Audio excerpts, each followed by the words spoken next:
Hello বন্ধুরা, তো আজকে আমরা বরাবর না এখানে আবারও চলে আসলাম একটা ভাইয়ের কাছে। দেখাই যাচ্ছে এখানে সে ইয়াং স্টার, অর্থাৎ উনি কেন এই পেশাটা বেছে নিল আমরা সেই বিষয়ে আমরা জানবো আজকে। আর উনি কতটুকু সফল হতে পারছে আমরা এই বিষয়ে এই ভিডিওর মাধ্যমে জানবো। আসসালামু আলাইকুম ভাই। ওয়ালাইকুম সালাম। ভালো আছেন ভাই? আলহামদুলিল্লাহ, আপনি কেমন আছেন? জি আলহামদুলিল্লাহ, আমি ভালো আছি। জি, আমরা জানতে পারলাম আপনি এরকম মুরগি পালন করতেছেন। তো মুরগি পালন করে আজকে আপনি কতটুকু সফল হয়েছেন? জি আলহামদুলিল্লাহ, আমি সফল হয়েছি। আজ দীর্ঘত 4 বছর ধরে আমি এই মুরগি চাষ করছি আর কি, বা খাবারে আছি। আমি নিজে পরিচর্যা করি সব কিছু। আমি লাভবান হয়েছি এবং আপনারাকেও এই খামার দেওয়ার অনুপ্রেরণা করছি।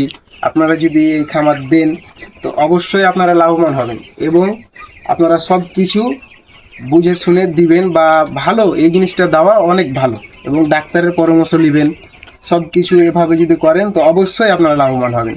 এবং আপনারা বুডারে যদি ওষুধ ব্যবহার করেন, কি কি ওষুধ ব্যবহার করবেন, অবশ্যই আপনারা প্রথমে হয়তো মুক্সাসিন, প্রথমে আপনারা হয়তো আপনার লাইসোভিট দিবেন, দিয়ে বুডারটা করবেন। তারপরে আপনার হয়তো 6 ঘন্টা পরে টাইনে ফেলে আপনারা মুক্সাসিল গ্রুপে যে কোনো ওষুধ একটা দিবেন। দেওয়ার পর আপনারা 3 দিন চালাবেন। তারপরে 2+ বা পিএইচ, এগুলা অবশ্যই আপনারা মুরগির ক্ষেত্রে ব্যবহার করবেন। আমরা একটা বিষয় জানতে পারলাম যে আপনি এই যে একটা তরুণ প্রজন্মের হয়তোবা আপনি বেছে নিয়েছেন এই সেক্টরটাকে। তা আমরা বলতে চাচ্ছি যে আসলে নতুনরা যদি এই সেকশনে আসে তারা কিভাবে এখানে অনুপ্রাণিত হবে, বা আপনি যেমন এই খামার পেশায় আপনি হয়তোবা নিজেকে আপনি গুছিয়ে নিছেন, তো এই জায়গা থেকে আপনি একটা যারা নতুন খামারি তারা যদি এই সেকশনে আসে তো 1000 মুরগির জন্য সে কতটুকু বেনিফিট পাবে বা লাভ পাবে, এই বিষয়ে যদি আপনি আরো ক্লিয়ার করে যদি বলতেন। জি, এই ব্যবসায় প্রথমে আসার সময় অনেক রকম মানে মানুষ আছে, অনেক রকম কথা বলবে। সেই ক্ষেত্রে আপনি যদি ওদের কথা শুনে যদি আপনার মনটা ভেঙে যায় আর কি, বা যদি বাদ দিয়ে দেন, তাহলে তার হলো না। ধরলেন আমি এখানে 500 বা 700 মুরগি আমি এটা খামার দিয়ে আছি। তো আমার ধরলেন মাসে হয়তো কোনো মাসে 30,000ও আছে, আবার কোনো মাসে 40,000ও আছে, কোনো মাসে 20,000ও আছে। তবে পরিশ্রম যদি করেন তাহলে অবশ্যই লাভবান হবেন। পরিশ্রম কোনোদিন বিধাতে দিবে না, পরিশ্রম করলে লাভবান হবেন। তবে ভালো, আমি এই পেশাটা আজ বিগত 4 বছর ধরে বেছে নিয়েছি, আমি লাভবান হয়েছি। আপনারা আসেন, আপনারা লাভবান হবেন। আসলে এখানে লাভবান হওয়া যায়? জি অবশ্যই লাভবান হওয়া যায়, আমি নিজে প্রমাণ। নিজে প্রমাণ? জি আমি নিজে প্রমাণ। তো আসলে আমরা আপনার নামটা জানতে পারলাম না, আপনি যদি নামটা বলতেন। আমার নাম মোহাম্মদ মাহিদুর রহমান, আমার বাসা হলো মেলাডাঙ্গা, নাচুল থানা, হ্যাঁ, চাঁপাইনবাবগঞ্জ জেলা।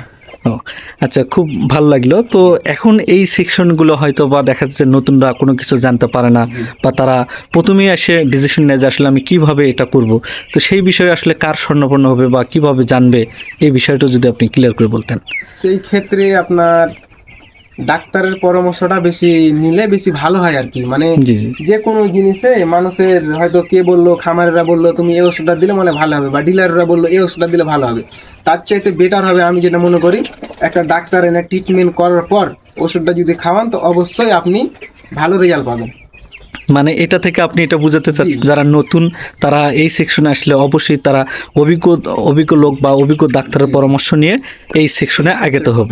জি জি জি, এটাই বোঝাচ্ছেন। জি। তো হ্যালো বন্ধুরা, আপনারা যে যেখানে থেকে আমাদের এই ভিডিওটি দেখছেন, তো আমরা এই মাহিদুল ইসলাম ভাইয়ের আমরা গল্প জানলাম। তো মাহিদুল ইসলাম ভাই আজকে হয়তো বা এই পেশায় উনি এখন পর্যন্ত এখানে এতদূর পর্যন্ত উঠে দাঁড়াচ্ছে, তার সফলতার গল্প হয়তো বা আমরা শুনলাম, কিন্তু সফলতার গল্পের পিছনে তার যে পরিশ্রম বা কায়িক শ্রম, এই বিষয়টা উনি হয়তো বা এড়িয়ে গেছে। তো আমরা জানবো যে প্রত্যেকটা জিনিসই অর্থাৎ মূল মন্ত্রই হচ্ছে শ্রম। তো সেই শ্রম সম্পর্কে আমরা আজকে আরও বিষয় জানবো যে উনি এই পেশায় কিভাবে এখানে উঠে আসলো, এই গল্পটা আমরা শুনবো এখন এই মাহিদুল ইসলাম ভাইয়ের কাছ থেকে। জি, আমি এখানে আসার কারণ হচ্ছে আমি আমার মানে এলাকায় থাকার আমি ব্যবসা মানে উদ্যোগ হওয়ার চেষ্টা নিয়েছি। এক কথায় আমি উদ্যোগ কিভাবে হবো, মানুষের না খেটে আমি নিজে একটা কর্মচারী রাখবো, বা এই জিনিসটা আমি উদ্যোগ নিয়েছি।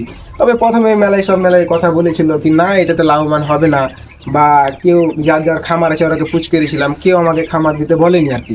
আমি নিজেই বলেছিলাম, এমনকি আমার বাড়িতেও বলেনি আমাকে খামার দিতে। আমি নিজেই আমি বাড়ি থেকে 1 টাকাও নিইনি, আমি নিজেই এই উদ্যোগটা নিয়েছি। আমি ঘর করেছি, সব কিছু আমি নিজেই করেছি এগুলা। তবে আপনারা যদি দেন তো অবশ্যই লাভবান হবেন। তার মানে এটাই আপনি বোঝাচ্ছেন, যখন নতুন অবস্থায় যখন কোনো এলাকার কারো কাছে হয়তো বা যারা আগে থেকে করছে তাদের কাছে জিজ্ঞেস করতে গেলে তারা হয়তো ভয় দেখায় বা যে আসলে এই সেকশনে আসেন না, অনেক লস খাওয়া যাবেন। কিন্তু তারা লস খাওয়ার পিছনের গল্পটা যদি জানা যায় যে আসলে তারা হয়তো বা নিজেরাই অনেক কিছু অভিজ্ঞ বলে হয়তো বা তারা আজকে ধ্বংসের পথে, তারা কোনো অভিজ্ঞ লোকের কোনো পরামর্শ নেয়নি, নিজেরা করে ধ্বংস হয়েছে, এটা নাকি? যারা লস খেয়েছে তারা নিজে নিজে হয়তো ডাক্তারি করতো বা আপনার ডিলারের মাধ্যমে হয়তো ডিলারকে যা বললো কি আমার মুরগির এই সমস্যা হয়েছে, ডিলার এই ওষুধ দেখলো, কিন্তু আর অভিজ্ঞ লোকের কোনো মানে ট্রিটমেন্ট লাইনে আর কি। অভিজ্ঞ লোকের ট্রিটমেন্ট নিতে হবে, অবশ্যই ডাক্তারের পরামর্শ নিতে হবে। ডাক্তারের পরামর্শ ছাড়া কোনো কাজ এই মুরগির প্রবন্তরে ওষুধ প্রয়োগ করা ঠিক না। খুব সুন্দর লাগলো ভাই। তো হ্যালো বন্ধুরা, যে যেখানে থেকে আমাদের এই ভিডিওটি দেখছেন, তা আমরা একটি কথাই বরাবরই আমরা বলে আসি যে আসলে প্রত্যেকটা কাজ সহজ না, কিন্তু সেই বিষয়গুলো জানার জন্য অভিজ্ঞ লোকের পরামর্শ নিতে হয়। তো আজকেও আমরা এই মাইদুল ইসলাম ভাইয়ের কাছ থেকে আমরা শুনলাম, যখন কিনা ইনি ওনার গ্রামে যখন যে যারা আগে থেকেই মুরগি পালন করে আসছে তাদের কাছ থেকে পরামর্শ নিতে যায়, তারা ভয় দেখায় যে আসলে এই সেকশনে আসা যাবে না, এই সেকশনে আসতে গেলে অনেক লসের শিকার হয়। কিন্তু তারা কোথায় সে লসের শিকার হয়েছে বা কিভাবে হয়েছে সেই বিষয়টা আমরা জানলাম, আজকে খোলাসা হইলো যে আসলে এই সেকশনে কোনো কিছু যে নিজেই সব কিছু জানে এমনটা না, যে আসলে জানতে হলে নিজেকে আগে অভিজ্ঞ হতে হবে এবং অভিজ্ঞ লোকের পরামর্শই সব কিছু এই বিষয়গুলো জানতে হবে। হয়তোবা অনেকেই জানে যে আমরা এই যে মুরগি পালন করে আসছি যে আমি সব কিছুই জানি, কিন্তু কয়েকদিন পর দেখা যাচ্ছে সেই খামারেই আবার যখন যে কোনো রোগ ধরছে সেই রোগের পরামর্শ বা ট্রিটমেন্ট যখন নিতে যায় সে কাউকে ঢুকতে দেয় না বা কারো পরামর্শ নেয় না, নিজেকেই সে অনেক কিছু বড়োভাবে, এই বড়োভাবেই সে আজকে ধ্বংসর দ্বার প্রান্তে চলে যাচ্ছে। এই বিষয়টাই এই মাইদুল ইসলাম ভাইয়ের গল্প থেকে আমরা জানতে পারছি। তো অর্থাৎ মাইদুল ইসলাম ভাই, আমরা আরও একটা বিষয় জানতে চাচ্ছি যে এই যে আপনি যে এই সেকশনে যখন আসলেন তখন আপনি হয়তো বা আপনার পরিবার থেকে আপনাকে না করছে বা এলাকাবাসী আপনাকে না করছে, তো সেই দিক থেকে আপনি যে চ্যালেঞ্জিং নিয়ে যে আপনি যে উঠে দাঁড়াচ্ছেন এই ঘুরে দাঁড়ানোর গল্প, তো আজকে হয়তো বা তারা আপনাকে এখন কিভাবে দেখছে বা তাদের পরামর্শ এখন তারা কি আপনাকে এখন এড়িয়ে চলে নাকি তারাই আপনার কাছ থেকে এখন পরামর্শ নেয়? এখন তারাই আমার কাছে পরামর্শ নাই। আমার যে লাভগুলা হয় আর কি, আমি সত্য কথাই বলি।